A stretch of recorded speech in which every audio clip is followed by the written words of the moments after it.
سورۃ الضحیٰ کا اس کا جو شان نزول ہے وہ یہ ہے کہ کچھ دنوں کے لیے ایک تو بالکل شروع میں جو رک گئی تھی فترت وحی، اس کے علاوہ پھر ایک موقع آیا ہے کہ کچھ عرصے کے لیے بہت دن گزر گئے تو جبرائیل نہیں آئے، اور آپ کے اوپر ایک شدید قسم کی جو ہے وہ پریشانی طاری ہو گئی۔ کچھ لوگوں نے بھی تانا دینا شروع کر دیا، کچھ عرصے سے محمد تم نے کوئی نئی وحی نہیں سنائی، کیا ہوا تمہارا شیطان کیا چلا گیا بس؟ کوئی ایسا بھی بتایا گیا کہ ایک دفعہ کئی متوا کے کئی راتوں تک آپ رات کو اٹھے نہیں، تو کہا وہ تمہارا شیطان تمہیں چھوڑ گیا ہے۔ وہ ساتھ کے رہنے والی عورت جو تھی کہ رات میں نے سنی نہیں تمہاری جو پڑھنے کی جو تم پڑھا کرتے تھے کہ شاید شیطان تمہیں چھوڑ گیا ہے۔ خود آپ کو جس قدر ایک اشتیاق رہتا تھا کہ وہی آئے اور آپ کی وہ روح کو جو ہے مزید اور غذا اور تر و تازگی جو ہے وہ مسلسل ملتی رہے، اس کی وجہ سے یہاں تک آتا ہے کہ حضور فرماتے کہ اس درجے میں رنج اور غم میں تھا کہ میں سوچتا بر بنائے طبع بشری، اس درجے حضور کے اوپر جو ہے یہ شاخ گزر رہا تھا کہ وہی کیسے بند ہو گئی، اور اس میں یہ بھی تھا کہ اللہ ناراض تو نہیں ہو گیا، کیا مجھ سے کوئی خطا تو ایسی نہیں ہو گئی، یہ سبب کیا ہوا ہے؟ یہ ہے وہ کیفیت کہ جس کے اندر یہ آیتیں نازل ہو رہی ہیں۔ اور اب آپ اس کو سمجھ لیجئے کہ اس کا نفسیاتی اور انسان کی باطنی کیفیات کے ساتھ کیا تعلق ہے۔ انسان پر دو طرح کی کیفیات طاری ہوتی رہتی ہیں، جیسے میں نے پہلے ایک دفعہ آپ کو بتایا صدیق اور شہید کے درمیان جو فرق ہے بنیادی، کہ کچھ بنیادی طور پر لوگ ایکسٹروورٹس ہوتے ہیں، کچھ بنیادی طور پر انٹروورٹس ہوتے ہیں۔ ایکسٹروورٹس کھیل کود بھاگ دوڑ، لوگوں سے ملنا جلنا، گفتگو ہے، اسے دھکا دے دیا، اس سے مذاق کر لیا، اسی میں وہ خوش رہتے ہیں، بڑے مگن رہتے ہیں، تنہائی انہیں کاٹ کھانے کو دوڑتی ہے۔ اور ایک انٹروورٹس ہوتے ہیں کہ وہ مجلس وغیرہ کو نہیں ہوتا، اپنے تنہائی میں کہیں بیٹھے ہیں، غور و فکر کر رہے ہیں، سوچ بچار کر رہے ہیں، انہیں وہ مجلس سے زیادہ اپنا گوشہ تنہائی جو ہے وہ زیادہ عزیز ہوتا ہے۔ تو یہ دو مزاج اللہ نے بنائے ہیں۔ اسی طرح ہر انسان کے اوپر آلٹرنیٹلی کچھ کیفیات آتی ہیں جس کو ہم کہتے ہیں میرا موڈ آف ہے، ایک طرح قبض سا ہو جاتا ہے طبیعت میں بندش سی ہوتی ہے، کسی وقت اسی شخص کے اندر پھر انشراح سا ہو جاتا ہے، پھر ہنسنے بولنے کو جی چاہتا ہے، گفتگو کرنے کو جی چاہتا ہے۔ تو یہ کیفیت جب انسان کی روحانی زندگی سے متعلق ہو جائے تو اس کو پھر صوفیہ نے نام دیا قبض اور بسط۔ کبھی طبیعت میں انشراح ہے، انبساط ہے، طبیعت جو ہے وہ آبادہ ہے، ہر چیز میں روشنی کا پہلو آدمی دیکھ رہا ہے، ہر چیز کے اندر آپ کو معلوم ہے ایک تاریک رخ بھی ہوتا ہے کسی معاملے کا اور روشن رخ بھی ہوتا ہے، اس وقت انسان روشن رخ کو دیکھتا ہے۔ اور ایک وقت میں آتا ہے کہ طبیعت میں بندش سی لگ گئی ہے، جیسے اندر کوئی پکڑ لیا کسی نے، اب طبیعت جو ہے وہ بھی اپنے اندر وہ انقباض محسوس کر رہی ہے، اور پھر آدمی پیسیمسٹک ہو جاتا ہے، نا امید سا ہوتا ہے، پھر اسے ہر معاملے کا تاریک پہلو زیادہ نظر آنے لگتا ہے۔ تو یہ قبض اور بسط کی کیفیات ہیں۔ جب کبھی قبض کی کیفیت ہو، قاضی ثناء اللہ پانی پتی رحمۃ اللہ علیہ نے تفسیر مظہری میں لکھا ہے کہ قبض کی کیفیت میں اس صورت کا پڑھنا تریاق ہے، جس طرح حضور صلی اللہ علیہ وسلم کے لیے گویا کہ اس وقت جو وحی کا بند ہو جانا تھا وہ گویا کہ ایک طرح کے انقباض اور قبض کی کیفیت پیدا ہوئی تھی، اس میں اب اللہ تعالیٰ فرما رہے ہیں والضحیٰ، قسم ہے دن کے دھوپ چڑھنے کے وقت کی، واللیل اذا سجا،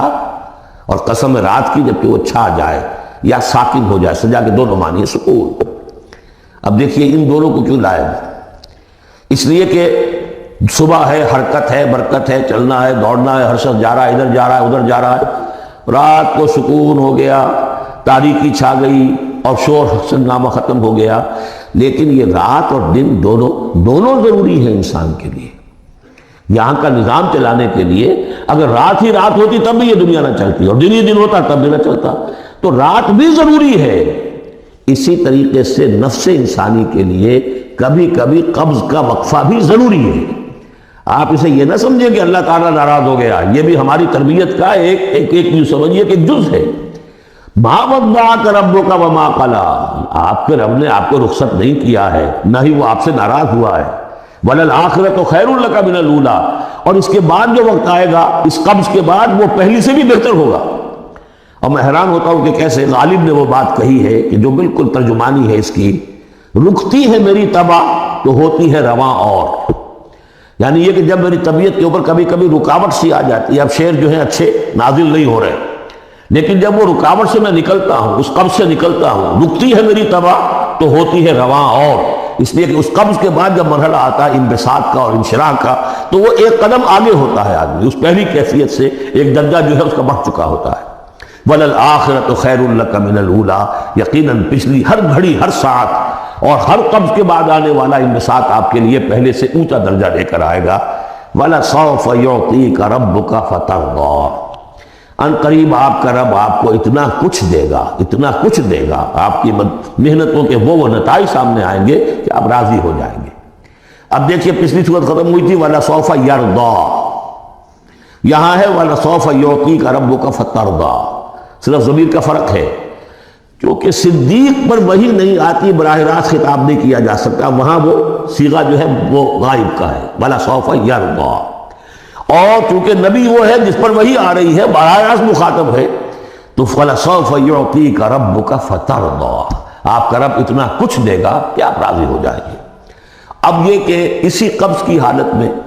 پھر اللہ تعالیٰ اپنے احسان جتا رہا ہے، اور یہ بہترین ہے۔ کبھی طبیعت پر ڈپریشن ہو اس طرح کی اور قبض کی کیفیت ہو تو آدمی یاد کرے کس کس مرحلے پر اللہ نے میری دستگیری فرمائی، کن کن مراحل پر اللہ تعالیٰ نے مجھے مشکلات سے نکالا، اس سے وہ حوصلہ بڑھتا ہے۔ اور اس کو بھی سمجھیے کہ اسی انداز میں علم یجد کا یتیماً فآویٰ، یہ سیرت النبی کے بڑے اہم حصے ہیں اس میں آ گئے۔ آپ کی پیدائش یتیمی میں، پوسٹیورس چائلڈ، باپ تو پہلے فوت ہو چکا ہے، 6 سال کی عمر میں والدہ گئی، 8 سال کی عمر میں دادا گئے، اور وہ یعنی جو آپ نے دیکھا ہے ابتدائی زمانہ زندگی کا تو وہ یتیمی کا۔ علم یجد کا یتیماً فآویٰ، کیا اس نے اے محمد آپ کو نہ پایا کہ آپ یتیم تھے، پھر پناہ دی، آپ کے لیے بندوبست کیا، دادا کے دل میں جو شفقت ڈالی، پھر آپ کے تایا زبیر کے دل میں جو شفقت ڈالی۔ عبد المطلب کے بعد فوراً ابو طالب کا نام آتا ہے، حالانکہ یہ غلط ہے تاریخی اعتبار سے۔ عبد المطلب کے بعد کافی عرصے تک زبیر جو آپ کے تایا تھے وہ سرپرست تھے، پھر ان کے انتقال کے بعد ابو طالب کا معاملہ آیا، لیکن ان کو بیچ میں سے غائب کر دیا گیا۔ بہرحال اللہ تعالیٰ جو بھی کسی کے دل میں ڈالتا ہے، آخر ابو طالب کے دل میں محبت ڈالی تو کس نے ڈالی؟ وہ ہم پڑھ چکے ہیں سورہ طٰہٰ میں، وَأَلْقَيْتُ عَلَيْكَ مَحَبَّةً مِّنِّي، حضرت موسیٰ علیہ السلام کی موہنی صورت کے اوپر اللہ تعالیٰ فرماتے ہیں ہم نے اپنی محبت کا پرتو ڈال دیا کہ تمہیں دیکھنے کے بعد وہ قتل کرنے کے ارادے سے باز رہ گئے، ان کے ہاتھ چھل ہو گئے، ایسی موہنی صورت، اسے قتل کرنا۔